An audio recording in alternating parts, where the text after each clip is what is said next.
Citoyennes, citoyens, bonjour et bienvenue dans cette nouvelle vidéo de vacances. Aujourd'hui, on vous propose de découvrir l'entreprise française Dark. On a eu la chance d'interviewer pendant plus d'une heure les deux cofondateurs de l'entreprise et on va discuter micro-lanceurs aérolargués, désorbitation et plein d'autres sujets. Vous pouvez également retrouver l'interview et tous les épisodes de la chaîne sur toutes les plateformes de podcast. Allez, trêve de bavardage, installez-vous bien et je vous laisse avec l'épisode.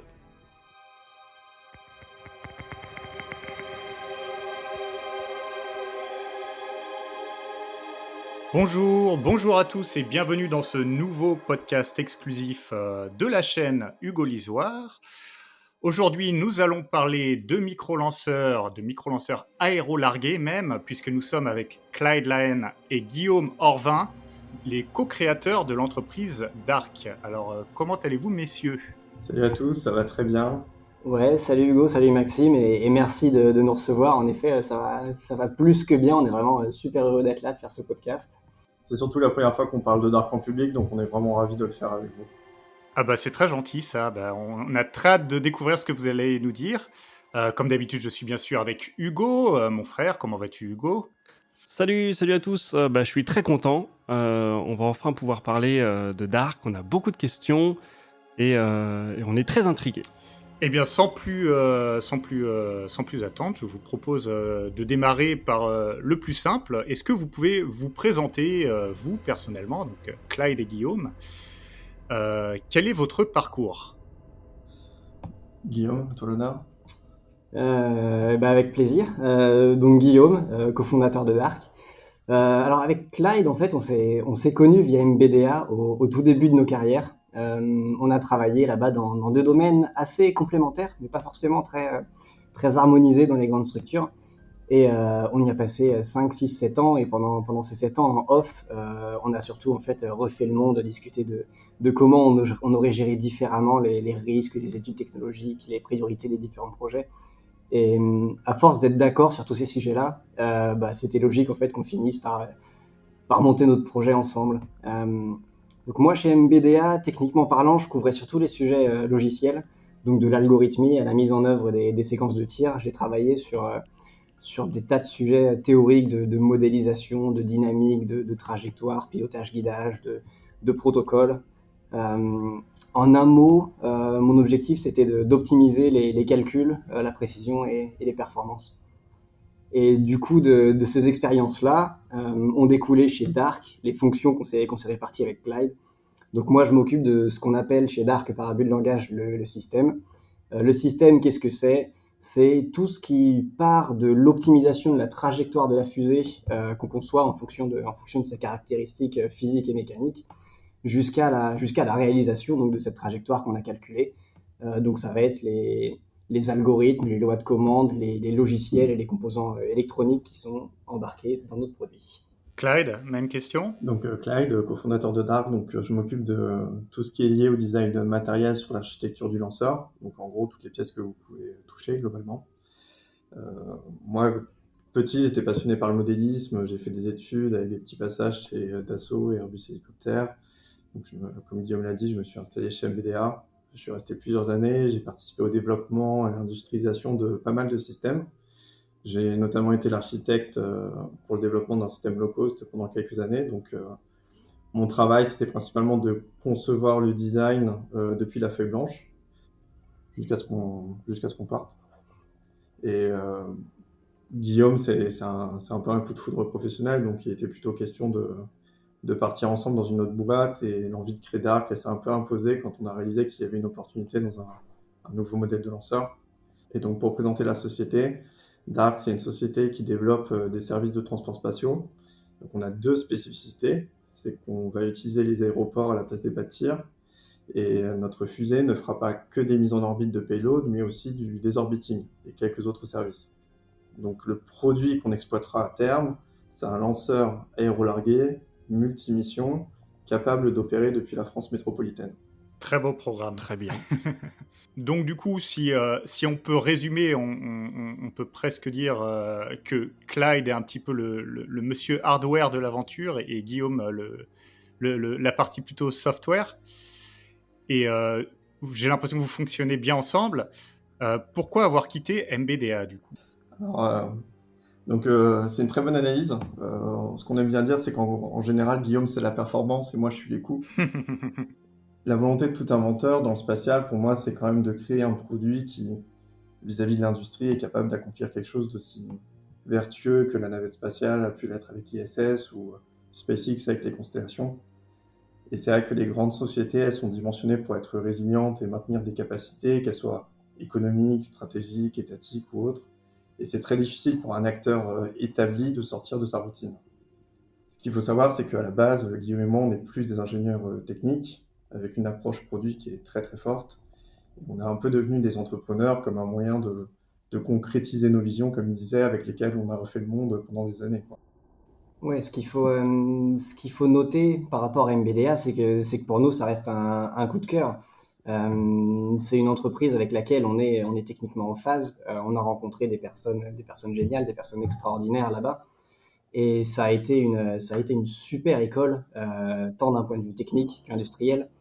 Mais par contre, avec le temps, on a perçu comme une incompatibilité en fait entre nos ambitions personnelles, nos volontés, qui étaient d'aller creuser des sujets très techniques, d'aller pousser des performances et des technologies à leur maximum, d'aller un peu explorer des terrains inconnus. Et ces ambitions-là que nous on avait, en fait, c'est pas forcément compatible des objectifs de plus grosses structures qui vont être plutôt autour de la réduction des coûts, l'augmentation des cadences, la minimisation des risques. Et ce qu'on s'est dit au bout d'un temps, c'est que le souhait qu'on avait d'appliquer notre vision, le moyen qui était à notre disposition pour l'exaucer, c'était d'aller monter notre propre entreprise, notre propre programme. Et bah, ça, c'est ce qui nous a fait, c'est l'élément qui nous a fait passer le pas et qui a conforté notre choix de se lancer dans l'aventure d'Arc. D'accord. Et pourquoi le nom Dark? Alors, on fera certainement de la communication là-dessus plus tard, mais ce qu'il faut retenir, c'est que ce soit le nom ou le logo, c'est une longue histoire qui a duré 15 minutes et on n'est jamais revenu dessus depuis. D'accord. D'accord. Pour plus de précision, c'est une histoire qui implique un nom, un logo dessiné sur ma porte d'appartement. Après, nous on estime que c'est pas le nom qui compte. Ce qu'il faut, c'est que les gens se souviennent que Dark, c'est une société qui offre des services reliés à l'espace. Après, c'est vrai qu'on adore notre logo, il match bien avec le nom. Et l'avantage de Dark, c'est que ça nous permettra de nommer les programmes Maul, Vador et Sidious. Et ça, c'est trop cool. Justement, j'avais des auditeurs qui se posaient cette question, est-ce que l'avion s'appelle Vador? Donc ça répond un peu s'il y a des programmes qui s'appellent comme ça. Très bien, très bien. Très très beau teasing. Ce que je vous propose maintenant, c'est de rentrer un petit peu dans les solutions que vous avez choisies. Donc on va essentiellement, pour démarrer, parler de l'aérolargage, donc de ces lanceurs qui ne décollent pas sur un pas de tir, mais sous les ailes d'un avion, qui est l'architecture que vous avez choisi de développer. Alors, en dehors de votre expérience chez MBDA, qui j'imagine joue beaucoup, pourquoi vous êtes concentré sur cette méthode de lancement? Ouais, super introduction. C'est vrai qu'on est peut-être un peu biaisé par ce qu'on savait déjà faire. Après, malgré ce biais, ce qu'on n'a pas fait, c'est partir sur une solution, partir bille en tête, se forcer à l'appliquer et trouver après coup ses avantages. À aucun moment, on s'est dit, on fait de l'aérolargué, ça va résoudre le problème de l'accès à l'espace. On a pris le problème dans l'autre sens. Nous, on est parti de constats qu'on a réalisés sur le marché en échangeant avec différents acteurs.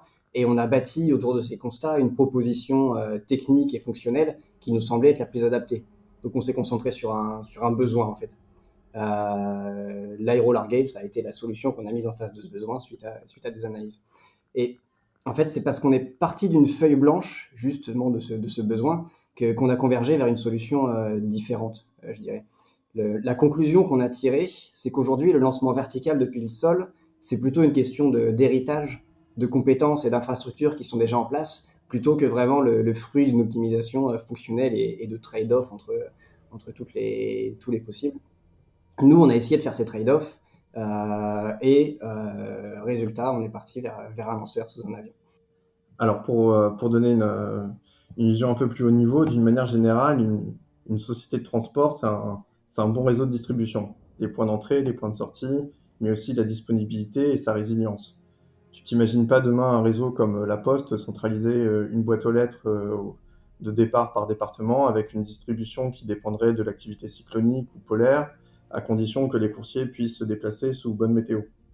Donc en fait, ce constat, il te donne envie d'utiliser plus de points d'accès à l'espace depuis la Terre, d'être plus résilient à la météo et à l'activité humaine. Et tu arrives assez rapidement sur la méga infrastructure qui est la plus distribuée dans le monde, qui est juste les aéroports, quoi.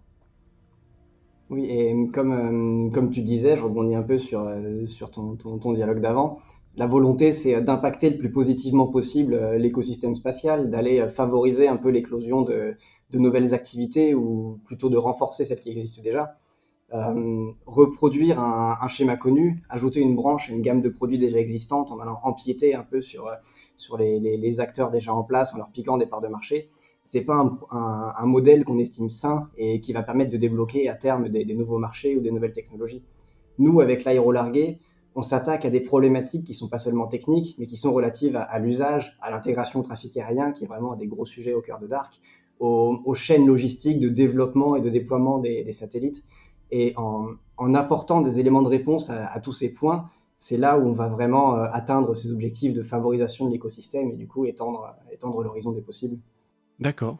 Alors, si on fait un listing de tous les avantages qu'apporte cette solution, on vient de parler justement d'un réseau d'aéroports déjà en place. J'imagine que c'est beaucoup, beaucoup moins coûteux aussi que de faire un pas de tir.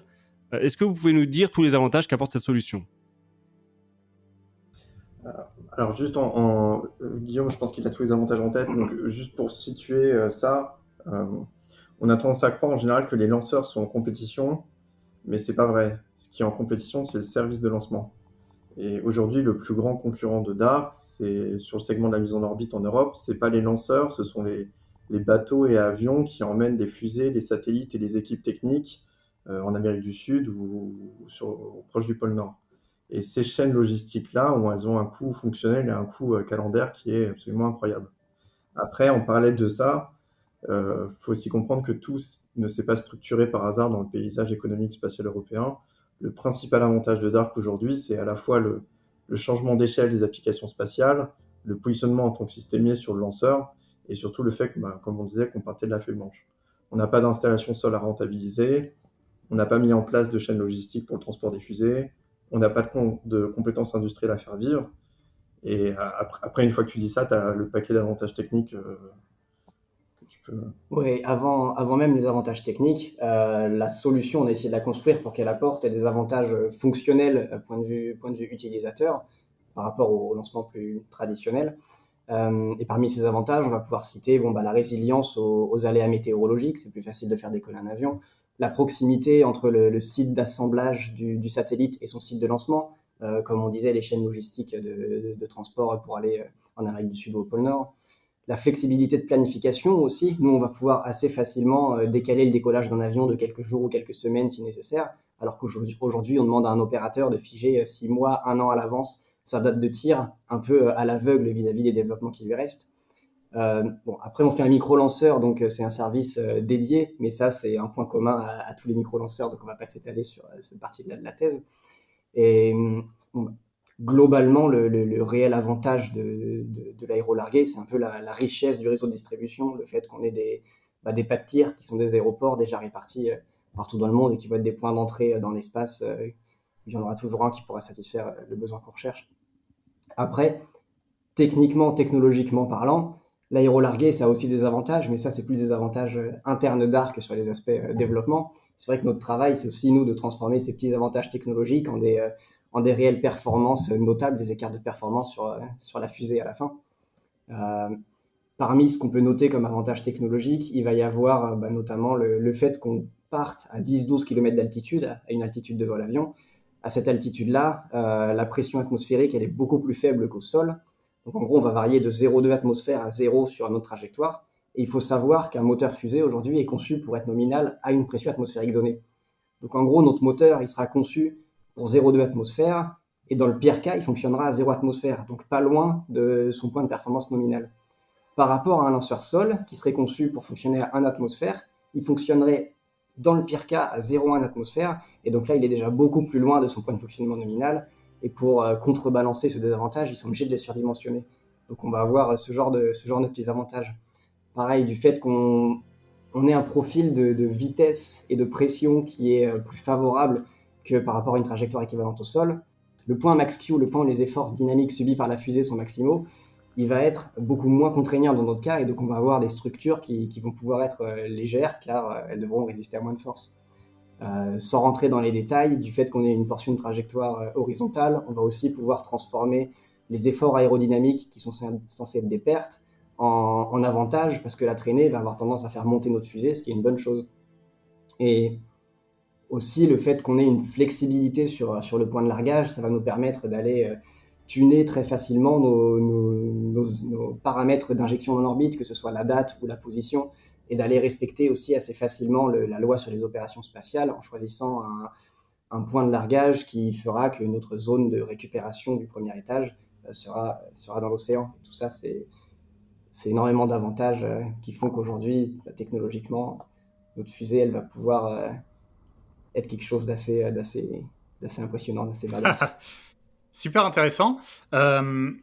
Juste pour revenir sur Ouais, vas-y, je t'en prie. Non, je disais juste qu'il y a une coquille, c'est la portance qui fait monter la fusée. Et j'ai dit La traînée. Ah oui. Mec, on va tomber au sol. Ah oui, j'ai dit une coquille. Eh ben, c'est pas grave. On intégrera la rectification au montage. On se fera juger par... Dites-le nous en commentaire. Allez, on fait monter le référencement. Pour revenir sur quelque chose que vous avez évoqué au début de votre réponse, vous parlez du coup d'exploiter les infrastructures existantes, notamment à travers les aéroports. Donc, si je comprends bien, l'ambition de Dark, c'est de pouvoir décoller depuis n'importe quel aéroport civil ou presque, presque sans qu'il y ait besoin d'aller chercher des infrastructures supplémentaires. Alors oui, la vision long terme, en fait, c'est d'être capable déjà, premièrement, en 2030, d'être complètement diffusé au niveau des moyens, comme un moyen de transport spatial sur la planète. Et d'ici 2040, c'est d'être complètement, en fait, installé dans le paysage des aéroports, et en fait, de coexister avec les avions du futur à ergot liquide, quoi. Très bien. Alors, cette méthode de lancement, donc on a vu tous les avantages qu'elle vous offre. Quels sont les défis que vous attendez à devoir relever, les défis supplémentaires, on va dire, par rapport à un lanceur qui décolle depuis le sol? Qu'est-ce qu'il faut pouvoir maîtriser pour mettre en place cette architecture? Donc, la première difficulté, c'est la partie régulation et la coexistence des lois de l'aviation civile et espace pour les différents pays du monde. Donc, en vrai, au début, on pensait que ce serait un sujet, et on a quand même eu de la chance aujourd'hui que ce soit au cœur des directives européennes, et surtout que les Américains aient déjà commencé ce type de travaux avec Virgin Orbit. De notre côté, on a rencontré la DGAC, la FAA, la NASA sur ces sujets-là. Ils sont hyper motivés. Après, on considère quand même que le sujet, il est nouveau, et cette singularité, elle peut se traduire sur la fusée, sur le développement, par rapport à un lanceur sol, avec des équipements supplémentaires de sécurité que tu pourrais avoir, ou alors des protocoles très spécifiques de mise en œuvre pour les ergols proches des pistes d'aéroport, etc., qui dans le temps, en fait, seront absorbés par des outils qu'on est en train de mettre en place. Notamment, on met en place un outil qui permet de couvrir les trajectoires hybrides sur toute la planète, donc des trajectoires vol et des trajectoires propulsées, pour en fait, on va dire, essayer de fusionner tout ça au mieux, quoi. Ok. Donc pour essayer d'apporter une réponse précise à la question, une des difficultés, c'est d'identifier ces difficultés. C'est-à-dire qu'aujourd'hui, il y a assez peu de retours d'expérience sur cette méthode de lancement, bien qu'il y ait eu quelques nombreuses études et projets en France, notamment menés par le CNES, par l'ONERA, par Dassault ou par d'autres industriels que je ne cite pas. Ces études-là, elles ne sont jamais allées au-delà des phases de démonstration et de pré-développement. Il n'y a pas eu de test à échelle 1. Donc en fait, ça va être à nous de découvrir quelles sont les difficultés. Et aujourd'hui, les infrastructures et les mindsets en France, ils ne sont pas vraiment alignés avec les objectifs de l'aérolargué. Donc là, c'est pareil, il faut que nous on creuse. Ce que ça veut dire, c'est que notre design et notre organisation, on est prêt à ce que du jour au lendemain, on doive les adapter vis-à-vis de points bloquants qui pourraient apparaître. Après, on a quand même mis le doigt, ou on nous a aidé à mettre le doigt sur des points clés qui sont des sujets propres des difficultés propres à notre lanceur. Et je vais en citer deux. Le premier, c'est la cryogénie dans/sous les avions. Aujourd'hui, les systèmes de maintien des ergols à froid dans les fusées, ils sont dimensionnés pour opérer pendant une trajectoire qui fait de 1 à 5 minutes. Nous, on parle d'avoir une fusée sous un avion qu'on va devoir maintenir à froid, du coup, pendant une phase aéroportée qui durera possiblement plusieurs heures. Donc, on demande dans une nouvelle famille de solutions, c'est-à-dire qu'embarquer un système de refroidissement pour plusieurs heures dans une fusée, ça serait beaucoup trop dimensionnant, donc c'est pas faisable. À la place, il faut qu'on fasse un système de refroidissement donc un peu plus volumineux qu'on embarque dans l'avion. Donc ça, c'est faisable parce que dans l'avion, on n'a pas de contraintes de place, on n'a pas de contraintes d'efficacité, de performance, on peut faire un peu ce qu'on veut, on est libre, mais c'est quand même quelque chose à faire. Après, sur ces aspects-là, le fait qu'on démarre à 10-12 km, on a aussi la nature qui nous aide. Donc c'est un petit coup de pouce du destin, puisque à 10-12 km, on parle de températures qui sont très basses. Donc il y a déjà une partie du refroidissement qui est faite pour nous. Et deuxième point difficile qu'on a identifié très tôt dans le développement, c'est la séparation entre la fusée et l'avion. C'est-à-dire qu'on parle de larguer plusieurs dizaines de tonnes à haute altitude. C'est pas quelque chose qui est usuel. Donc naturellement, ça pose des questions, et en particulier du point de vue de la sécurité de l'avion. Après, si on pose la question très simplement, qu'est-ce qui se passe si on lâche un objet de 20 tonnes à haute altitude? Il va tomber, sans surprise. Ça sera pas une difficulté comme peut l'être un largage de missiles très léger qui, par son design, va être super sensible aux perturbations atmosphériques. Mais par contre, il faut quand même qu'on réussisse à caractériser cette séparation et à démontrer sa maîtrise et la stabilité de son comportement. Bon, en gros, il faut qu'on fasse des tests. D'accord. Après, ce qu'il faut voir vis-à-vis de ces difficultés, c'est aussi que les preuves de concept existent. Il y a Virgin Orbit, notamment, qui a réussi à faire une fusée aérolarguée au moment où nous, on se lançait dans le projet. Donc, c'est faisable. Il y a des compétences, des fortes compétences qui existent en France, et pas qu'en France, d'ailleurs, un peu partout dans le monde. Donc, quelque part, il y a tous les outils qui sont déjà à disposition sur la table. Ce qui reste à faire maintenant, c'est plus une démonstration de mise en œuvre. Ouais, et pour ajouter, les compétences, c'est un vrai sujet parce que quand on ouvre un poste chez Dark, on est préparé à ce que personne en fait n'ait jamais travaillé sur un système qui opère comme le nôtre. Donc la manière dont on compense ça, c'est d'aller chercher dans les secteurs dans lesquels les compétences qu'on veut sont poussées au max. Par exemple, on a été chercher le guidage dans le monde des quadrirotors, on a été chercher la propulsion dans la fusée, on a été chercher l'aérodynamique dans les missiles. Mais quand tu regardes en fait l'intelligence que ça va créer au niveau de la société, eh ben, tu peux dire que Dark sera précurseur sur l'opération des réservoirs ergols cryogéniques sous avion, l'étude de séparation à haute altitude, la récupération de débris spatiaux et même l'intégration du trafic aérien au trafic spatial. Et tu vois, si on n'y arrive pas, en fait, donc la réalité, c'est qu'il n'y a aucune difficulté qu'on pourrait résoudre qui ne soit pas bénéfique pour le reste de la chaîne aérospace en Europe. Ok. Alors là, on vient de parler de recrutement. Justement, aujourd'hui, vous en êtes où dans la conception de ce système, autant du côté de l'avion que du lanceur? Alors, pour rappel, on existe depuis 7 mois. On est sur une phase amont de design et on prépare des essais de caractérisation aérodynamique et des essais moteurs pour la fin de l'année. Donc pour les fans de codification dans l'industrie, on a passé l'équivalent d'un DD0, PG0, phase 0, etc. On se concentre principalement sur la fusée aujourd'hui car c'est elle qui porte la performance au regard des différentes missions qu'on souhaite exécuter. Et l'avion, lui, c'est plutôt une condition sine qua non pour que le produit fonctionne. Ce qui est dur avec un petit lanceur quand on se lance, c'est pas de le concevoir de manière séquentielle, c'est d'avoir une approche suffisamment paramétrique pour qu'à chaque moment, tu puisses non seulement connaître sa dispersion, mais aussi l'impact des choses que tu n'as pas encore pu fixer. Donc je ne sais pas si vous êtes familier avec la notion de payload négatif. Je pense imaginer, mais je ne la connais pas spécifiquement. Je veux bien que tu décrives. En 2 mots, en gros, tu as une fusée qui à sec, elle fait 2 tonnes. Tu sais par exemple que tu l'as fait en composite et tu vas avoir 1/10 ou 2/10 de résine en trop de surépaisseur sur l'ensemble de ta fusée. Et ça va te faire 20 kg, 30 kg ou 40 kg de résine en trop. Si tu avais prévu d'emmener 100 kg en orbite, tu te retrouves en fait avec une capacité de payload qui diminue. Donc ça, c'est, on va dire, un cas Ça, c'est un cas optimiste, quoi. Donc, c'est juste les dispersions de production de ta fusée. Le cas pessimiste, c'est quand en développement, tu sais pas si tu vas avoir suffisamment de performance ou pas pour emmener ton, ton payload nominal en orbite, quoi. Donc, du coup, en fait, parmi ce qu'on a fait au début, on a mis en place une boucle d'optimisation multimétier qui permet, vis-à-vis des équations de Tchaikovsky que tout le monde connaît, de nous donner les meilleurs thrust-to-weight ratio du système global. Et pour ça, en fait, on a dû créer des modèles locaux, à la fois dans la structure, dans l'injection, dans les batteries et dans les moteurs. Et on s'est heurté à un problème majeur sur la propulsion, c'est que, en général, tes accélérations max au décollage, elles sont conditionnées par le fait de ne pas détruire la fusée quand tu passes max Q. Et du fait, ben, en fait, qu'on ait une contrainte en moins, donc qu'on soit aérolargué, on a dû optimiser notre groupe motopropulsif par rapport à quelque chose de complètement différent. Donc, c'était les pertes par gravité et l'angle d'ascension après le largage.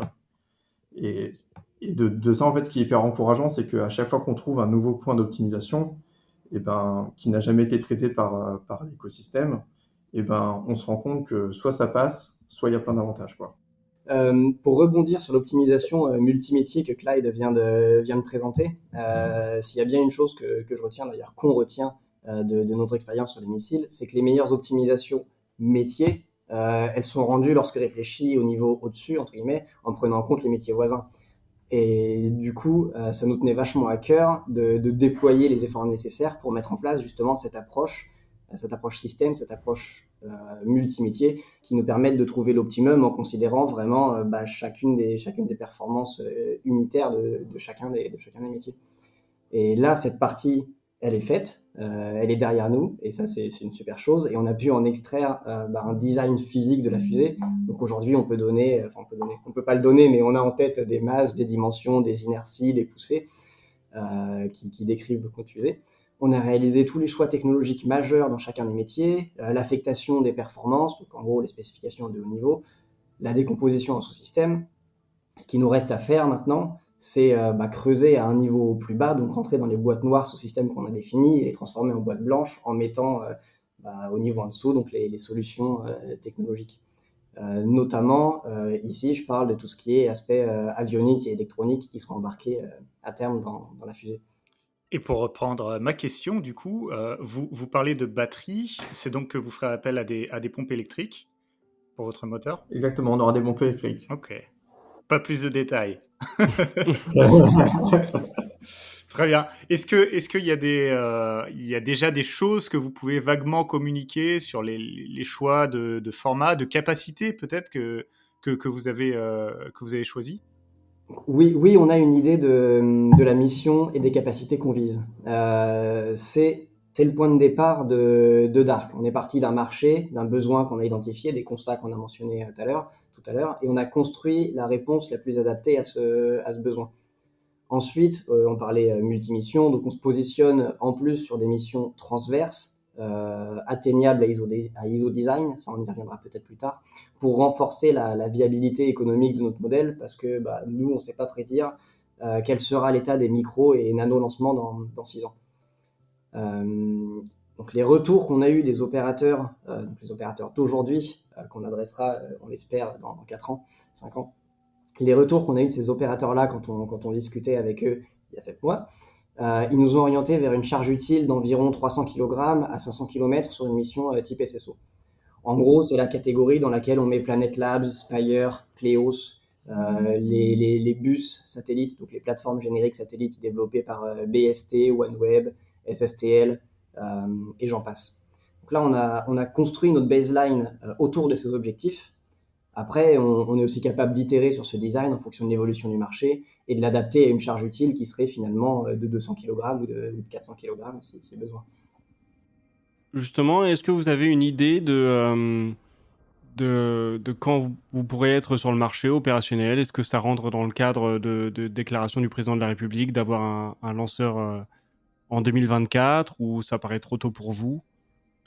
Alors, ce qu'il faut savoir, c'est que nous, aujourd'hui, on a une timeline qui est à 7 ans. Ça veut dire qu'en gros, on prévoit de faire à peu près 2 ans de pré-développement, 3 ans de développement et 2 ans de qualification et d'essai en vol. Ça fait un développement en 7 ans. Développement en 7 ans, on y croit. Dire aujourd'hui qu'on sera capable en fait de voler en 2024, je dirais que même si d'un point de vue purement industriel et développement, j'ai du mal à imaginer comment est-ce qu'on peut être capable de ça, je dirais juste que d'un point de vue financier, si on voulait voler en 2024, ça veut dire que faut lever, euh, faut lever 50 millions cette année, faut lever 150 millions l'an prochain, et en gros, faut embaucher 300 ou 400 personnes en 2 ans, mais il faut pas que les embaucher, il faut que les gens ils aient aussi le temps de bosser, quoi. Donc, nous, aujourd'hui, en fait, on n'a pas calqué notre développement sur les annonces étatiques qui ont été faites du tout. Oui, on les a plutôt calqués sur nos expériences. On a comparé avec des programmes qui se rapprochent on a comparé avec des programmes qui se rapprochent de ce qu'on va développer maintenant. On est parti sur 7 ans parce que ça nous semble cohérent. Malheureusement, 6 mois après qu'on soit parti sur cette idée de 7 ans, il y a eu les annonces en effet du président et sa volonté d'avoir des lancements en 2024. On rentre pas dans cette case, mais on rentrera dans la case des lancements qui arriveront pas longtemps après. Très bien. Pour revenir sur la deuxième partie de votre architecture, donc l'avion porteur qui fait office de pas de tir, qui va aussi servir au refroidissement des ergols, vous étudiez quelle solution pour le concevoir? Est-ce que ce serait plutôt, comme le fait Virgin Orbit, partir d'un avion existant et le modifier pour l'adapter à cette activité? Ou alors plutôt aller voir du côté de ce que fait Stratolaunch System et partir d'une feuille blanche et on fait notre avion exactement comme il faut pour ce dont on a besoin? Alors, c'est un sujet sans forcément être la priorité, mais en gros, on va adapter un avion. On a eu des discussions avec quelques acteurs, mais en 2021, enfin quand on s'est créé il y a quelques mois, on n'était pas une structure qui était capable de décemment embarquer un avionneur avec elle. Là, à la fin de l'année, en fait, on aura de quoi pousser les discussions jusqu'à un niveau commercial, voire même partenariat. Parce que comme je disais tout à l'heure, ce qu'on fait, en fait, c'est un démonstrateur à l'échelle de l'aéronautique commerciale sur une maîtrise des technos stratégiques comme le réservoir cryo. Donc, tu as rien de mieux pour ces industries-là que de mettre le pied à l'étrier à moindre coût via un acteur tierce, finalement. En fait, l'avion, c'est l'étage zéro du lanceur, sauf que c'est un étage qui porte beaucoup plus de fonctionnels que les autres. Donc, ce qui est sûr, c'est qu'il faut faire ça bien. Et clairement, nous, Dark, on ne se lancera pas dans la conception complète d'un avion. Donc, on va rester sur des principes d'adaptation et de porteurs existants. Ça sera un sujet technique, ça c'est sûr, intéressant.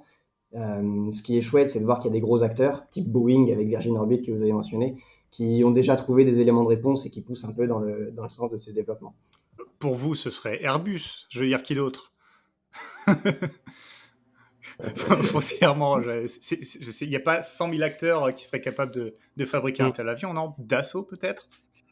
Il y a des A380 qui Oui, dorment. c'est Hein. vrai, c'est vrai. Complètement, il y a des A380 qui dorment, ouais. On espère que le message naviguera jusqu'aux bonnes oreilles. Mais c'est vrai qu'une fois que tu as dit que tu as discuté avec quelques acteurs, nous, en fait, l'approche qu'on a fait était très technologique. En fait, on faisait un peu de la veille pour comprendre quelles étaient les sociétés d'avionneurs qui avaient déjà eu des sujets d'adaptation, par exemple, de leurs avions existants. Donc, bon, Airbus, tu as eu un petit peu avec l'avion 0G, etc. Mais Boeing, très clairement, eux, ils sont en train de préparer la suite de Virgin Orbit, quoi. D'accord. Très intéressant. Moi, j'ai encore quelques questions sur l'architecture. Dans votre communiqué de presse, vous avez mentionné la motorisation à base de biocarburant. Est-ce qu'on peut en savoir plus? Alors, c'est un biocarburant, c'est bien une appellation, mais ce qu'il faut comprendre, c'est que c'est pas du tout sur l'aspect, on va dire, écologique, c'est juste l'aspect carburant de synthèse. Euh, Aujourd'hui, on se dirige vers des molécules type gaz naturel, donc du méthane ou du propane. Ok. Et en fait, l'idée, c'est non pas en fait d'avoir un. L'idée, en fait, sur le choix des ergols, pour faire un peu l'historique, on voulait pas du kérosène, tout simplement à cause de tout ce qui est provenance du kérosène, et surtout, on en est en fait à des chiffrages sur les coûts qui nous disent que globalement, le plein, ça va commencer à faire mal au bout d'un moment. Et en fait, une fois que tu as sorti le kérosène, tu te poses la question, ok, quelles sont les autres molécules sur lesquelles en fait la France est souveraine? Parce qu'en fait, si tu vas avoir un lanceur qui est souverain, ce qui est très très important, c'est que ton carburant, tu sois pas obligé de le demander à quelqu'un d'autre. Et donc aujourd'hui, en fait, on fait des trade-offs, on va dire, qui sont très très sur la réutilisabilité du lanceur, à savoir lequel est le plus approprié. Donc il y a de fortes chances que ce soit un carburant de synthèse type méthane ou propane. Mais après, je pense que je peux pas en dire plus. Très bien. Après, ce qu'on peut dire sur les carburants de synthèse, c'est que les filières bio aujourd'hui, même si elles ne sont pas très répandues, les premiers retours d'expérience sont que entre la molécule à l'état naturel ou la molécule synthétisée via des procédés bio, il va y avoir une meilleure efficacité pour la molécule synthétisée par des procédés bio. Alors, c'est pas énormément, on parle de 95% d'efficacité à 97% d'efficacité, mais rien que cette raison pousse à aller dans le sens de la filière bio, pardon, si jamais elle est développée. Et si elle l'est pas, d'essayer de la mettre en place. Oui. C'est clair que toute personne qui a fait des calculs de Tchaikovsky, c'est que 3% d'ISP en plus, ça fait du bien. Donc, Ok, très intéressant. Pour maintenant basculer sur un aspect peut-être un peu plus marché, dans ce que vous voyez dans votre architecture, les calculs que vous avez fait jusqu'ici, vous pensez arriver à quel coût pour un lancement? Et comme vous nous l'avez fait remarquer, c'est effectivement, vous ne vendez pas un lanceur, vous vendez un service de lancement. Et à quel niveau de service vous allez pouvoir vous distinguer? Qu'est-ce que votre architecture, notamment, vous permet de proposer en termes de niveau de service à vos clients? ok, alors on va desservir plusieurs types d'activités. Donc il y aura l'orbiting, le désorbiting, il y aura une autre activité sur les tests hypersoniques d'expérience à haute altitude, et il y aura encore une autre activité qui sera le crédit d'offset. On pourra revenir dessus plus tard. Par rapport au lancement, on va rester sur l'orbiting. Tu dis quoi? Tu parles des prix de lancement, du coup. Ouais, là, on serait... Ok. Donc ça, c'est cool d'en parler parce que c'est un des plus gros avantages de notre modèle. Alors, on a retourné les choses dans tous les sens ces dernières semaines pour commencer à pouvoir discuter avec un peu les acteurs, tous les satellitiers et tous les opérateurs.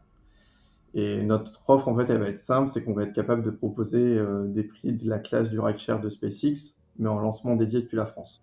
Waouh! Si tu veux des chiffres, si tu veux des chiffres, et il faut bien sûr mettre un peu d'inflation et un peu de changement de devise sur tout ce que je vais dire, hein. C'est qu'en gros, pour un lancement passager unique non planifié depuis la France, on serait largement bénéficiaire entre 3 et 4 millions d'euros. Et pour un rideshare planifié à 6 mois sur un satellite de 100 kg, on tiendrait entre 1 et 2 millions d'euros. Ah ouais! Après, aujourd'hui, les prix, c'est limite secondaire au vu des marges opérationnelles dont on sera capable. Donc l'objectif premier, c'est surtout de tasser les coûts au max. D'accord. Ouais, en Très fait, bien. il n'y a pas de secret. C'est comme généralement quand tu joues à un jeu, le but du jeu, c'est de gagner. Quand tu fais un produit, le but d'un produit, c'est d'être le plus proche d'un premium et de le vendre le plus cher possible, mais bien sûr au prix cohérent du marché. Après, les prix qu'on annonce là, nous, ils sont aussi permis, rendus possibles par l'approche multimission qui nous permet d'aller chercher des sources de rentabilité, de profitabilité par ailleurs. Et voilà, alors c'est bizarre de dire ça sur un podcast, mais on fait gaffe quand on en parle quand même. Parce qu'en fait, on est en train d'initier un programme de collaboration pour voir si certaines constellations peuvent bénéficier du service pendant nos 5 premières années d'activité avec un système de tickets. Et on essaie d'être prudent parce qu'en fait, l'avantage concurrentiel que tu peux donner à l'écosystème avec ce type de lancement, t'as pas envie que ça tue ton propre marché. Donc, t'as pas envie de te retrouver avec un seul acteur en fait qui écrase tout le monde et à la fin il te dit juste bon bah en fait c'est soit tu pars avec moi, soit tu pars avec personne. Ouais. Situation de monopole que... Ok. Et alors, vous avez évoqué plusieurs fois le deorbiting. Concrètement, quel type de service vous pensez pouvoir proposer et encore une fois, à quel coût? Parce qu'on sait que les expériences qui sont menées par différents acteurs de ce côté-là, elles montrent quand même que désorbiter un débris, ça coûte très cher, ou un satellite. Alors pour le désorbiting, Je pense qu'il faut déjà se dire que la difficulté du désorbiting, c'est la capacité à localiser le débris quand tu t'es approché du débris. Ça, c'est le premier point. Ensuite, il y a la capacité à l'appréhender, et puis après, il y a le fait de le ramener sur la planète. Nous, au début, nos premiers cas de désorbiting, ça sera des cas très très simples. Donc, ça sera certainement des orbites connues, ça sera certainement des objets que tu connais ou dont tu es capable de dire qu'ils ne sont pas forcément en tumbling, ils ne sont pas en autorotation sur eux-mêmes, c'est pas des nuages, etc. Donc, pour la partie désorbiting, en fait, on est en discussion avec pas mal d'opérateurs et d'institutions. Donc, on va pas trop s'étaler dessus, mais en fait, c'est un programme qu'on va démarrer d'ici la fin de l'année au sein de la société.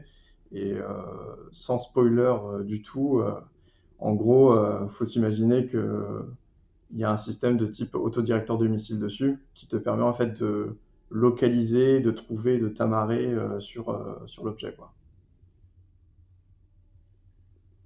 Alors aussi, peut-être, je peux parler des perfos. Pour les perfos, en fait, faut imaginer que dans une fusée classique, donc bon, nous, c'est pas un mystère, on a 2 étages, un kick stage. Donc, tu prends premier étage, deuxième étage, kick stage et payload. Tu supprimes le payload et le kick stage. Tu mets un module qui te permet de mettre quelque chose qui te permet de désorbiter le débris. Et en fait, ça fait que ton bilan de masse que tu as mis en vitesse en orbite classique, il te reste encore du carburant. Et en fait, nous, on utilise le deuxième étage de la fusée pour désorbiter des débris de plusieurs tonnes. Et après, quand je dis désorbiter, je vais me modérer moi-même, c'est modifier l'orbite d'un objet. Donc, désorbiter, c'est pas forcément ramener un objet au sol Oui, c'est abaisser son ou orbite ou... abaisser son orbite. Après, 1 mètre seconde dans l'espace, ça fait 3 km. Donc, des fois, il faut vraiment pas beaucoup. Mais en gros, voilà un peu le concept. Je sais pas si j'ai été clair. Et l'idée de juste remplacer le kickstage, c'est un peu la notion de ISO design multimission que je mentionnais tout à l'heure. C'est-à-dire qu'on va réutiliser 90% du système de mise en orbite de satellite. Donc en termes de coût de développement, le fait de développer la capacité des orbiting, ça sera quasiment rien puisqu'on aura déjà tout en place.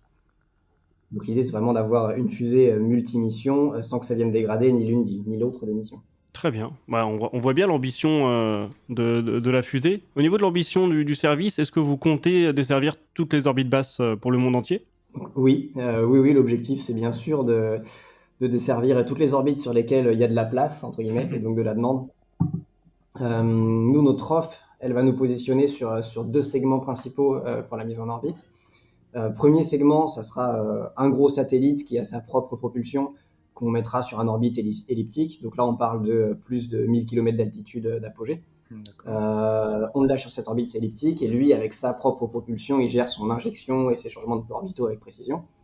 Le deuxième segment, c'est plusieurs plus petits satellites, un peu moins autonomes dans le sens où ils ont moins de propulsion, que eux, on enverra sur des orbites circulaires, type 500 km d'altitude, donc, et qu'on injectera avec précision.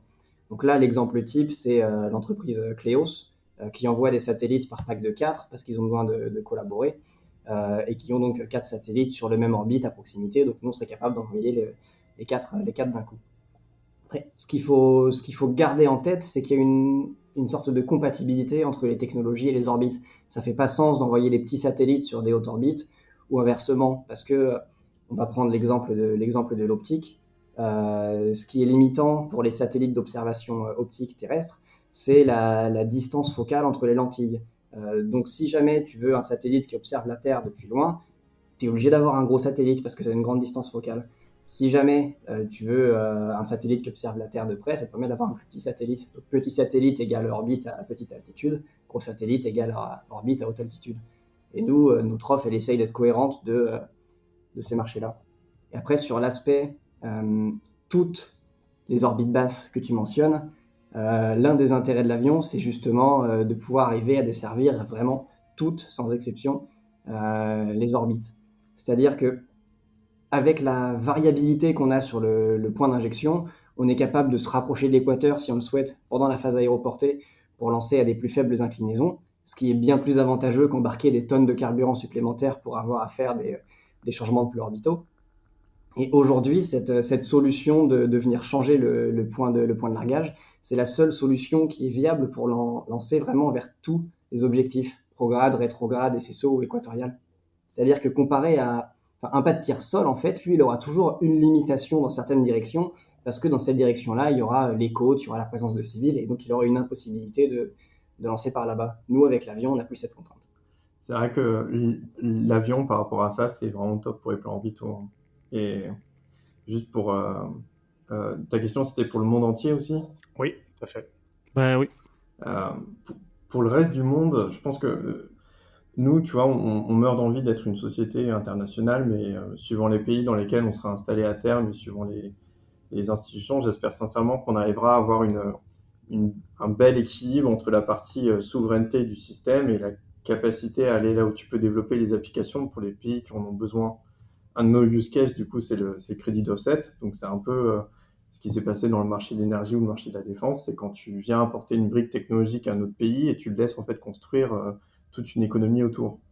Et j'ai souvent entendu euh, la caractérisation du marché du satellite européen comme étant captif des lanceurs. Comme si en fait le plus gros marché captif au monde, c'était pas celui de tous les pays qui n'ont pas d'infrastructure spatiale, mais suffisamment de fonds pour pouvoir acquérir des installations sol et hors sol. Et avec un système en fait transposable comme le nôtre, tu peux y arriver, quoi. Ok, belle ambition. Parlons justement un petit peu de concurrence hein, sur les micro-lanceurs. C'est vrai que ces 5-10 dernières années, on a vu une explosion de projets aussi bien en Europe que partout dans le monde. Alors, comment vous voyez ce paysage se développer? Comment vous pensez que vous allez avoir une place quand on voit qu'en Allemagne, voilà, ça commence vraiment à bouger fort? Au Royaume-Uni, en Espagne, et puis même maintenant en France, on a aussi pas mal de projets qui émergent. Comment vous allez pouvoir vous différencier de toute cette masse de micro-lanceurs qui est en train de naître? Quand tu parles de moyens, tu parles de moyens financiers? Ben, ça fait partie, oui. C'est-à-dire, d'une part, alors après, on a un petit peu plus tard dans l'interview, on va parler de tout ce qui est finance. Là, c'est essentiellement comment vous allez pouvoir exister, c'est-à-dire et défendre votre offre par rapport à toute cette concurrence qui arrivera peut-être plus tôt que vous sur le marché, pour aller trouver des charges utiles en Europe ou ailleurs. Bah, il y a deux aspects dans ce que tu dis. Il y a la concurrence si toutes les sociétés européennes devenaient opérationnelles. Mhm. Et il y a la concurrence, on va dire, sur la partie développement de la société. Est-ce que tu vas aller au bout de ton développement? Est-ce que tu vas te financer jusqu'au bout? C'est la question. Euh, et ça, en fait, il y a deux grandes écoles. J'ai le sentiment qu'en fait, les lanceurs, que ce soit en Allemagne, en Espagne ou même en France, tout est très très institutionnalisé. Mhm. Alors qu'en fait, ton plus gros bas de levier, c'est pratiquement le milieu de l'investissement privé. Donc j'ai envie de dire, demain, si tout le monde arrivait à lever des sommes faramineuses dans le privé, il n'y aurait aucun problème pour que tout le monde aille jusqu'au bout de son développement. Et donc du coup, tu te retrouverais dans le cas où c'était une compétition sur le nombre d'acteurs qui se développent et qui alimentent ton marché. Il y a, je pense, dans, dans la première partie, sur le premier volet, sur est-ce qu'on va être capable d'aller jusqu'au bout de notre développement, euh, nous, on a un peu démontré avec notre première levée de fonds qu'en fait, on avait une thèse économique et industrielle qui allait provoquer un changement dans l'écosystème industriel. Et donc, en fait, c'est ce changement et c'est ce bras de levier-là qui fait qu'aujourd'hui, il y a des gens qui veulent investir chez Dark. Et le deuxième point, par rapport aux autres lanceurs, le fait qu'on soit multimission et qu'on ait ce côté souveraineté fait qu'en fait, le nombre d'acteurs, d'opérateurs de satellites qui existeront en 2026, en 2028, et ben, nous, en fait, on n'est pas très sensible à la quantité de lancements orbitaux qu'on fait. Parce qu'en fait, on a d'autres marchés. Mhm. Donc, dans la pérennité, en fait, on serait beaucoup moins sensible à toute concurrence extérieure, quoi. D'accord. Ouais, la concurrence, c'est quand même quelque chose de plutôt sain, globalement, pour l'écosystème spatial. Point de vue pour l'innovation, pour tirer les prix vers le bas et du coup permettre l'arrivée de nouveaux clients, pour l'émulation quelque part des financements des institutions. Il y a énormément de bénéfices à tirer de la présence de plusieurs acteurs, et donc c'est bien qu'on voit un peu des acteurs émerger de tous les côtés. Si on regarde aujourd'hui sur le marché, en Europe, en gros, il y a Ariane, Soyuz et Vega, et il n'y a pas vraiment de concurrence, il y a plutôt une coexistence, voire même une complémentarité. Ça, c'est quelque chose qu'il y aura sûrement encore si de multiples acteurs, plus petits acteurs émergent. Après, aujourd'hui, c'est vrai qu'en Europe, il y a un peu l'ESA et l'Europe qui ont désigné un vainqueur parmi les acteurs émergents. Donc ça, c'est un peu dommage, mais ça n'empêche pas forcément les autres d'exister. Et comme Clyde le disait, nous, on a un point bonus de ce côté-là, c'est qu'on a construit notre modèle économique pour être résilient à la part de marché qu'on réussira à acquérir. C'est-à-dire que oui, on a une offre qui, on l'espère, nous rendra attractifs et nous permettra de garantir une part de marché conséquente. Après, si ce n'est pas le cas, via les missions transverses qu'on offre, on sera quand même dans les clous. Du coup, Dark est un peu compatible de n'importe quelle concurrence, donc pour nous, c'est pas vraiment un sujet. D'accord. Mais je pense qu'aujourd'hui, vraiment la plus grosse compétition sur tous les lanceurs en Europe, c'est vraiment en fait sur le développement. Et tu le vois parce qu'en fait, les boîtes de space sont complètement régionalisées. Ça veut dire que tu sais où est le siège de RFA, mais tu sais pas où est le siège de Amazon France, quoi. Alors que... Ok. Et tu vois, quand on a été créé, on était super contents parce que il y a des régions qui nous ont contactés, qui nous ont proposé des installations gratos. Et en fait, quand on leur a dit qu'on aurait une toute petite chaîne de production et qu'on leur a donné nos effectifs, parce que le but c'est d'avoir le minimum de personnes en prod, et ben en gros ils ont coupé court et ils ont dit ben, si t'as pas d'emploi, tu rentres pas. Et c'est vrai que je me suis toujours demandé comment est-ce qu'un directeur industriel qui faisait la balance entre une longue durée d'exploitation d'un lanceur, ses faibles quantités, la chaîne de production, ses amortissements, comment est-ce qu'il faisait le bilan de tout ça pour se dire on va fabriquer en masse des fusées? Et ben en fait, j'ai compris à ce moment-là que le canal de financement, en fait, il venait fausser le produit, il venait fausser en fait l'équation économique et orienter l'écosystème dans des directions qui n'étaient pas forcément hyper souveraines. Et nous, en fait, la manière dont on répond à ça pour bien se développer en Europe, c'est que même si ces moyens sont très compétitifs, et ben en fait, ton plus grand levier, c'est de créer un produit exceptionnel qui captera une partie seulement des milliards des investissements privés disponibles et te permettra de le développer sans biais et de manière souveraine, quoi. Ok. Eh ben, on a déjà rentré un peu dans la partie financement qu'on allait aborder. Donc la première levée de fonds, corrigez-moi si je me trompe, c'était 5 millions d'euros, c'est ça? C'est 5 millions de dollars, je crois. 5 millions de dollars. 5 pardon. millions de dollars à l'époque, ce qui a changé depuis parce que les valorisations ont évolué, donc il faut faire attention. La levée de fonds était en mai, et donc quand on compare ça à l'effet d'annonce en décembre. Ouais. Oui, forcément. Autre désavantage de tous les lanceurs européens par rapport sur le marché États-Unis, être 20% trop cher à cause de la monnaie. Ah oui. C'est sûr. Et est-ce que ça a été difficile pour vous de faire cette levée, ou vous avez tout de suite trouvé de l'intérêt vous êtes financé auprès de ventures capitalistes ou... Exactement. Alors, on a convaincre des gens que leurs millions seront mieux dans l'espace que dans le pharmaceutique ou la crypto en plein confinement, c'était pas forcément super simple, quoi. Mais en fait, aujourd'hui, donc on est une chance exceptionnelle, c'est qu'on est backé par des personnes vraiment incroyables chez Euraseo, First et Kima Venture. Donc, ce sont des fonds capital risque. Et ces gens-là, ce sont des pointes de l'investissement sur plein d'aspects. Et c'est bête à dire, mais aujourd'hui, ça a été un peu les premiers membres de l'équipe. Et c'est un peu nos premiers recrutements, tu vois. Donc franchement, en fait, le premier tour, c'était dur, mais moi, je pense surtout au prochain tour. Et je me dis que ça va être pire, parce que quand tu as des stars comme ça, d'un point de vue vision, réflexion, et ce qu'ils sont capables de t'apporter, tu peux pas faire rentrer une nouvelle personne sous prétexte qu'il a juste de l'argent, quoi. Ok. Aujourd'hui, cette première levée de fonds, on en est quand même plutôt fiers, mais surtout reconnaissant, parce que quelque part, on est un peu sorti des codes, et cette levée, nous, on la voit comme une validation de notre approche stratégique et commerciale par des personnes, des VC, dont le métier, c'est d'analyser l'approche stratégique et commerciale d'entreprise à succès. Donc, le fait qu'il nous ait backé, c'est une sorte de tampon, une validation de ce qu'on a dit. Ça fait aussi un peu partie de la philosophie de Dark d'aller obtenir des validations métiers, entre guillemets, auprès des experts de chacun de ces domaines sur un peu tous les aspects spécifiques de notre approche, que ce soit d'un point de vue technique, économique, stratégique, légal. On essaye d'aller mettre en place des partenariats avec les différentes instances reconnues. Et si ces instances, elles accrochent, si on réussit à mettre en place des partenariats avec elles, c'est que notre approche, elle est OK, elle n'est pas loin de la vérité. Et aujourd'hui, l'investissement, c'est un des volets de cette approche.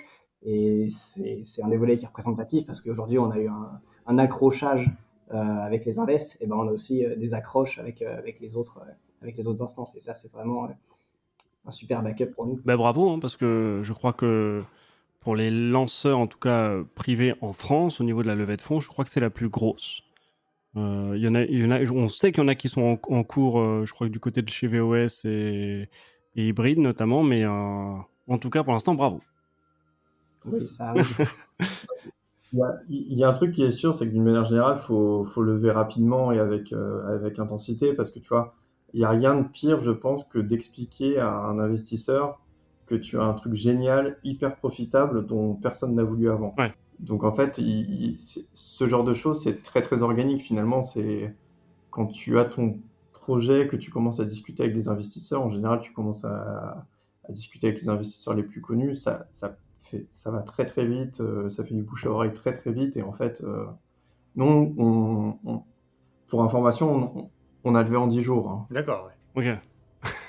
Très bien. Ben, du coup, comment vous envisagez la suite de votre financement? Est-ce que ça va passer par une nouvelle levée cette année, l'année prochaine et quelle somme vous commencez à regarder? Eh ben, alors, principalement, ça va être des levées successives, donc une levée cette année. Quand tu regardes les ordres de grandeur, en fait, tu vois, je vois difficilement comment les programmes déployés d'un point de vue montant et d'un point de vue calendaire pourraient être compatibles de ce qu'on a besoin de dépenser finalement.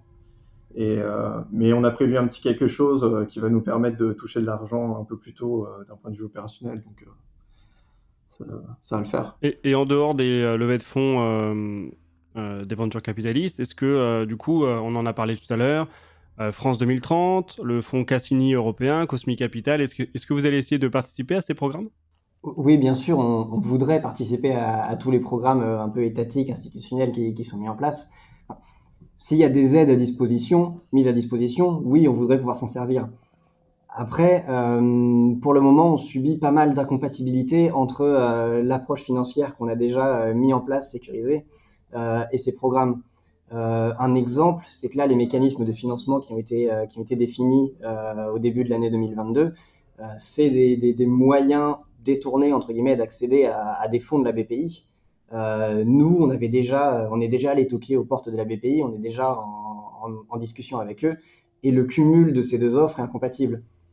En gros, on n'a pas attendu qu'on vienne nous proposer ces programmes, on est allé les chercher au plus tôt. Et aujourd'hui, vu qu'on est déjà allé les chercher, ça nous exclut un peu de la photo de classe. Et ça, nous, on aimerait bien être sur la photo de classe quelque part.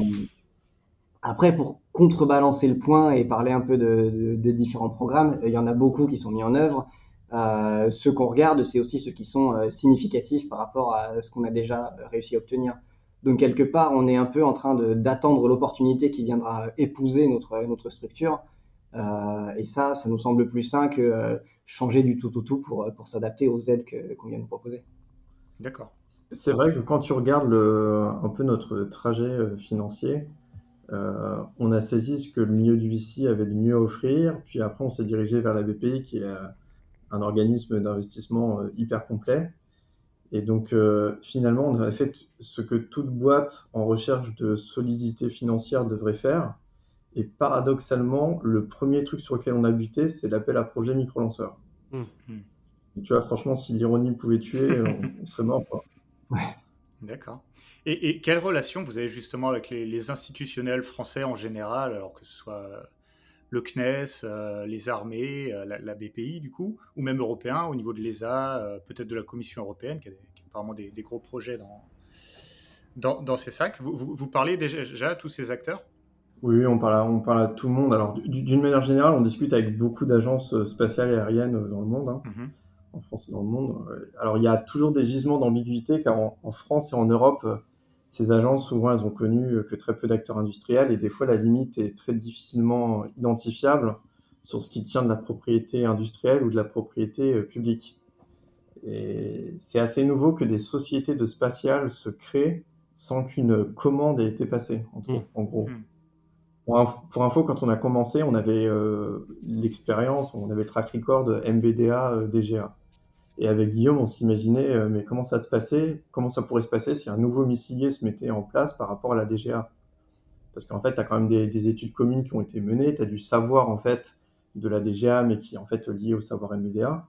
Et du coup, vu qu'à l'époque, on parlait beaucoup avec le Space US, eh ben, on a discuté avec plein de gens, on a essayé de comprendre quelles étaient les relations entre les boîtes qui se lançaient et la NASA, parce que eux, ils sont passés par là il y a 10 ans, quoi. Et quand tu as défendu une vision produit comme nous, il faut vraiment faire attention à l'équilibre je dirais, entre les opinions et les faits dans ce genre d'institution, parce que par manque d'expérience, tu peux vite t'auto-censurer, quoi. Ouais, vis-à-vis de tous ces partenariats, il y a une contrainte qu'on s'est imposée depuis le début, c'est de pouvoir garder la main sur les choix stratégiques et technologiques de Dark. C'est-à-dire que si on a un institutionnel qui veut nous contraindre sur des capacités à développer ou qui nous force un peu à défocus, à prioriser des sujets qui ne sont pas ceux qu'on estime centraux, dans ce cas-là, on sort de la boucle. Après, tout est des bonnes à prendre et encore une fois, je me répète beaucoup, j'ai l'impression, s'il y a des choses sur la table, oui, on veut tendre la main et si on a l'opportunité de se servir. Et parmi les missions des institutionnels en France et en Europe, il y a un côté support et avis technique. Donc, bien évidemment qu'on les sollicite et qu'on les écoute avec la plus grande attention et on les remercie d'être là pour nous aider. Encore une fois, voilà, il y a vraiment des fortes compétences et des fortes expertises mises à disposition. Si on les refusait, ça serait un peu comme si on refusait d'aller recruter à l'étranger. C'est une des premières questions qu'on s'est posées avec Clyde. Ne pas recruter à l'étranger, ça serait passer à côté de 95% des talents sur le marché. Les deux choses, ça serait des aberrations pour nous de en profiter. Et des contacts avec les autres entreprises du New Space, est-ce que vous avez eu des signes d'intérêt en France, en Europe ou ailleurs? Alors, des signes d'intérêt, on les a eus avant même la création officielle de Dark. D'accord. Dans le sens où, oui, c'est la raison pour laquelle on a enclenché les machines, c'est parce qu'on était sûr de faire ça pour une bonne raison. Du New Space en particulier, oui, mais pas que. Donc, aujourd'hui, nous, on est clairement sur un nouveau produit qui va avoir son développement, ses aléas de prod et ses contraintes normatives. Et tout ça, ça pourrait un peu dégrader la mission. Mais ça, c'est pour arriver à un service idéal à des prix compétitifs.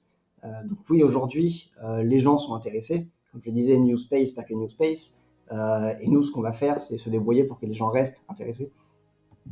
On reste quand même assez focus sur la France et l'Europe, même si on a des ambitions internationales.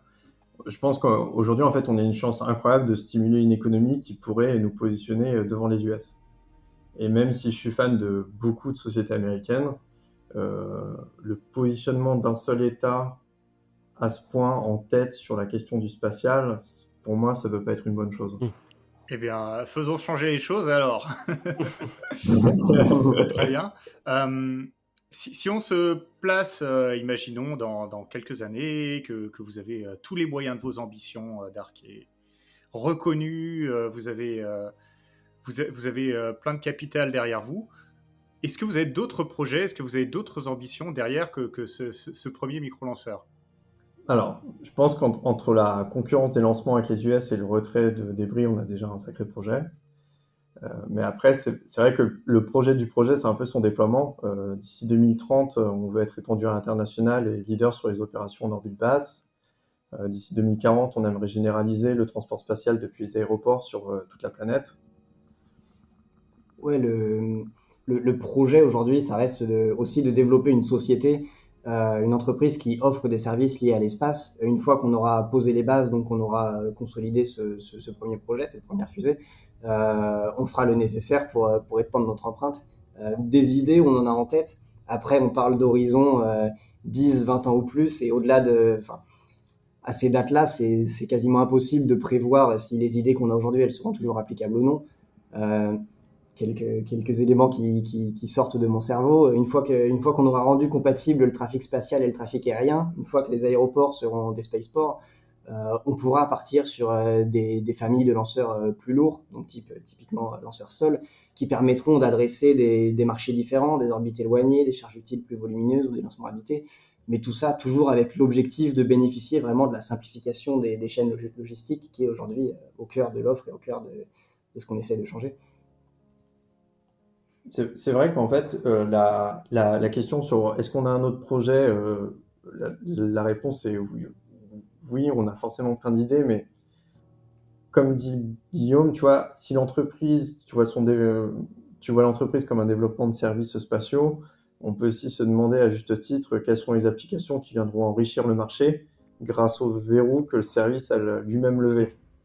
Et ça, je pense que c'est tout aussi excitant. Ça revient à dire, en fait, on ne sait pas quelle sera la meilleure architecture de fusée dans 10 ans, quoi. Et justement, quand vous pensez à ce que votre offre pourrait créer en demande, comment vous voyez, vous, le spatial dans 10, 20 ans? Est-ce que vous pensez que la facilité d'accès permis par Dark et peut-être d'autres va complètement changer nos usages de l'espace?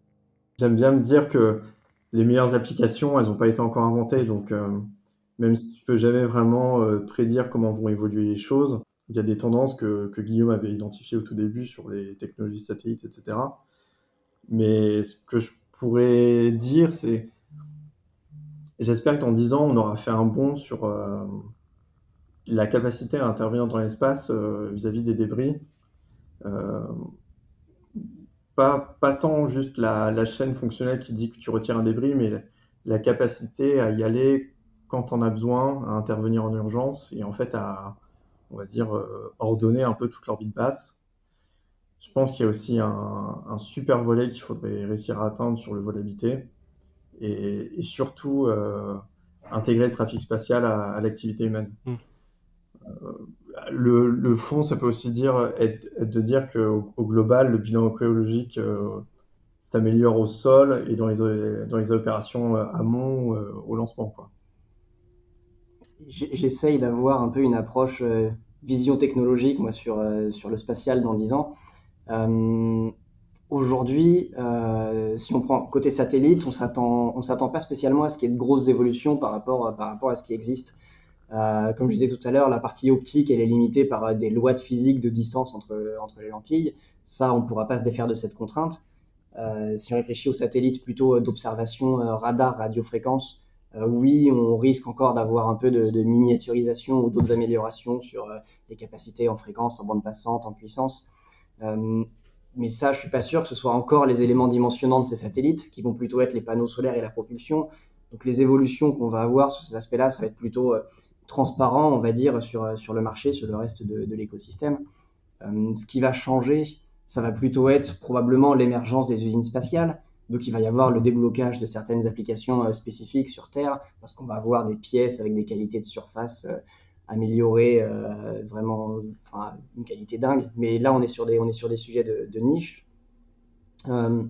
Côté usage, les orbites, dans 10 ans, si on continue comme actuellement, ils vont être bien chargés. Donc ça, on va voir comment ça impacte le marché. Est-ce qu'on va lancer de moins en moins de satellites ou est-ce qu'on va simplement aller chercher des orbites plus haut? Il risque d'y avoir des changements de manière de faire, mais bon, je pense pas qu'on s'arrêtera d'utiliser la ressource qu'est l'espace. Technologie encore, mais côté lanceur, là, il va pas y avoir d'évolution de la physique, hein. Donc la manière de concevoir des fusées, à moins d'énormes technologies de rupture, elle évoluera pas. Et les technologies de rupture, on les verra venir à plus de 10 ans en tout cas. Là, on parle clairement de propulsion nucléaire. Par contre, la réelle évolution à laquelle on s'attend, c'est l'intégration au trafic aérien. Alors, on ne sait pas si 10 ans, c'est une fourchette suffisamment courte pour qu'on commence à observer ces évolutions et ces impacts, mais c'est l'évolution qui sera nécessaire à l'utilisation future de l'espace. Et après, au-delà des aspects techno, point de vue économique, on risque d'observer ce qu'on observe dans d'autres domaines, à savoir on a des acteurs quelque part en bout de chaîne, des opérateurs satellites, des opérateurs de lancement. Ce nombre d'acteurs, il augmente. Donc on va voir de plus en plus de sociétés B2B, des intermédiaires qui vont s'implanter et qui auront l'objectif de faire le lien un peu entre tous les différents services proposés pour que quelqu'un d'extérieur puisse avoir du service sur mesure. Ça va être quelque chose de plutôt positif, puisque c'est ce genre de services qui ont vachement favorisé l'émulation de l'écosystème dans sa globalité. Grâce à eux, il y aura toutes les entreprises qui seront concernées et ça laissera personne à côté. Donc on a un beau futur qui nous attend. Et justement, pour terminer un peu cette partie vision, on l'a évoqué très très rapidement, mais en ce moment, l'Europe se repose la question du vol habité.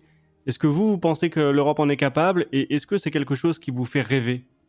Alors, bien sûr qu'elle en est capable. Je pense qu'il faut initier les projets et créer les compétences spécifiques. Pour faire une réponse un peu politique, je pense que tout le monde a compris que ce qui drive les comportements très nationaux sur le développement des lanceurs, c'est en fait c'est la quantité de compétences que tu as à l'intérieur d'un pays. Et en gros, demain, quand on va dire qui s'occupe du vol habité, tu as un pays qui aura créé beaucoup de compétences, qui aura créé un écosystème plus riche et qui sera avantagé par rapport aux autres. Donc c'est là où le DLR est très très bon d'ailleurs. C'est qu'ils sont en train de tirer énormément de projets vers le haut. Il y a même un projet aérolargué d'ailleurs en Allemagne, je crois. Oui, Gaïa, Valkyrie. Ouais.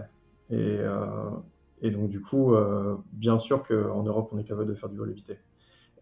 Est-ce que c'est quelque chose que j'aimerais faire? Carrément. Et c'est là où j'ai une vision qui s'éloigne de celle de Clyde, et c'est relativement rare pour qu'on le souligne. Moi, le vol habité, que ce soit pour l'exploration spatiale ou le tourisme, c'est pas des applications qui m'attirent. Okay. Alors après, j'exclus les vols habités à destination de l'ISS ou équivalent, qui pour moi répondent à d'autres types d'objectifs qui sont très, très nobles, très bénéfiques, et dont, pour moi, il y a un réel besoin là-dessus. Donc tourisme, exploration, entre guillemets, sans moi. Après, si les gens veulent travailler dessus, je les encourage, parce que leur accomplissement, ça va passer par des prouesses technologiques qui serviront la vie sur Terre d'une manière plutôt bénéfique. On parle de techno de propulsion qu'on pourra transposer sur des applications grand public, type les transports. On parle de technologie de synthèse d'eau ou de synthèse d'aliments. Donc, si on peut passer des mois, des années dans l'espace ou sur Mars, basiquement, il faut résoudre le problème de la faim sur Terre. Donc, oui, allez-y, investissez, tentez, développez. Moi, je suis pour. Après, c'est vrai que c'est pas moi qui le ferai. Très bien. Eh ben, je vous propose de conclure avec notre petite question de conclusion habituelle, qui est: est-ce que vous avez un mot pour les jeunes ou les moins jeunes qui souhaitent aujourd'hui travailler ou entreprendre dans le spatial? Alors, un mot, non. Beaucoup de mots, oui. Le résumé, de toute façon, c'est allez-y. Moi, ce que je retiens de mon parcours, je suis très satisfait du parcours que j'ai eu. Et je parle notamment de l'expérience industrielle en amont de la création de Dark. C'est-à-dire que non seulement d'un point de vue technique, mais aussi d'un point de vue de qu'est-ce qui se passe en entreprise, le fait d'avoir passé, alors dans mon cas c'était 7 ans, c'est peut-être un peu long, mais d'avoir passé quelques années en entreprise, ça permet de comprendre des décalages de planning, des gestions de restrictions de budget, restrictions calendaires, qu'est-ce qui se passe quand j'ai un sous-traitant qui me livre la mauvaise pièce ou finalement qui ne me livre pas du tout, les problématiques de communication d'entreprise, les applications des stratégies qui viennent des hautes strates de l'entreprise avec lesquelles on n'est pas forcément en accord, les histoires de politique RH, être un peu de ce côté-là de la barrière, ça fournit une expérience qui est vraiment super enrichissante. Et nous, aujourd'hui, je trouve qu'on est vachement capable de capitaliser sur cette expérience pour essayer de construire la structure d'Arc qui soit vraiment, on va dire, confortable pour les employés, mais aussi résiliente à tous les aléas qu'on va rencontrer, parce que très clairement, c'est pas parce qu'on les connaît qu'ils se produiront pas. Non, ça, on sait qu'on les aura. Donc, ce que j'essaye de dire là, c'est qu'il faut pas hésiter à se construire soi-même avant de construire son projet entrepreneurial. Encore plus dans un domaine comme le spatial, où si aujourd'hui tu as une super idée, ton idée elle sera encore super dans 2 ans, dans 3 ans. Donc tu peux te permettre de prendre 2-3 ans pour te former et d'y aller à ce moment-là.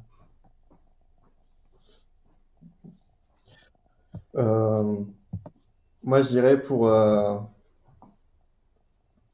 entreprendre, faut juste jamais s'auto-censurer en pensant que vous serez pas capable, car en fait, entreprendre, le job, c'est de bien s'entourer. Et si vous êtes bien entouré, les choses avancent. Et comme le dit Guillaume, que ce soit salariat ou entrepreneuriat, faut pas croire que les mondes s'opposent. L'expérience de développement industriel qu'on a eu, ça a été un vrai boost pour créer Dark et pour vraiment aller très très vite, hein. On n'existe vraiment que depuis 7 mois, hein. Mais en parallèle de ça, je vois bien des fois dans la vie de tous les jours à Dark et je me dis, si j'avais vécu ça avant, je comprends un peu mieux ce que voulait me dire mon boss, etc. Et tu vois, les deux sont hyper riches, quoi. Vraiment, les deux sont hyper riches. Ok.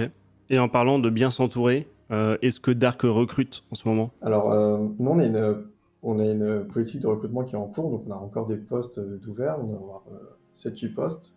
Alors, par contre, on fait plutôt du recrutement on va dire, on essaie de limiter au maximum le nombre de personnes dans la société. Parce qu'en fait, recruter pour recruter, ça envoie des messages, mais on est très, très, on croit très fort en fait aux compétences des gens.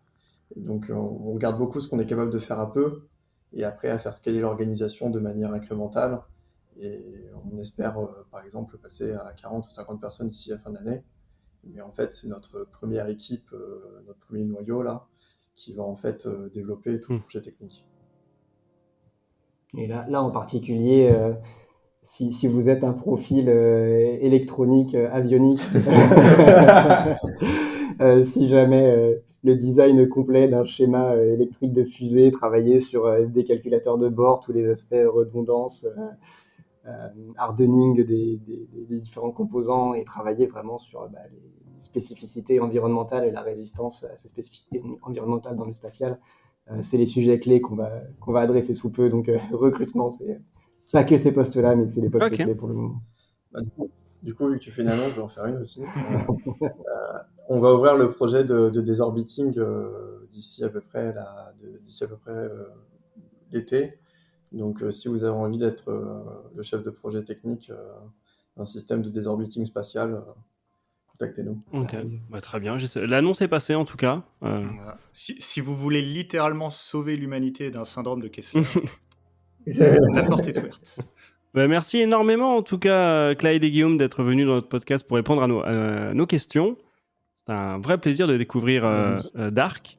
Merci beaucoup, on était ravis. Merci vraiment pour l'invitation. C'est un exercice super intéressant.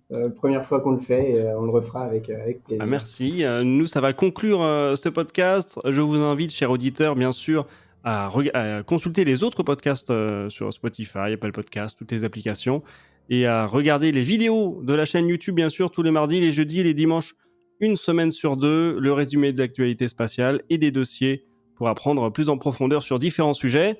Merci également, Maxime, d'avoir co-animé avec moi ce podcast. Merci à toi et puis merci à nos invités. Surtout. Et oui, bien sûr. Encore une fois, merci. Merci Clyde, Guillaume. On a hâte, on va suivre les aventures de Dark dans les prochains mois, les prochaines années. Et on vous souhaite, bien sûr, le meilleur, la réussite. Merci beaucoup. Yes, Au revoir tout le monde. merci. Au revoir.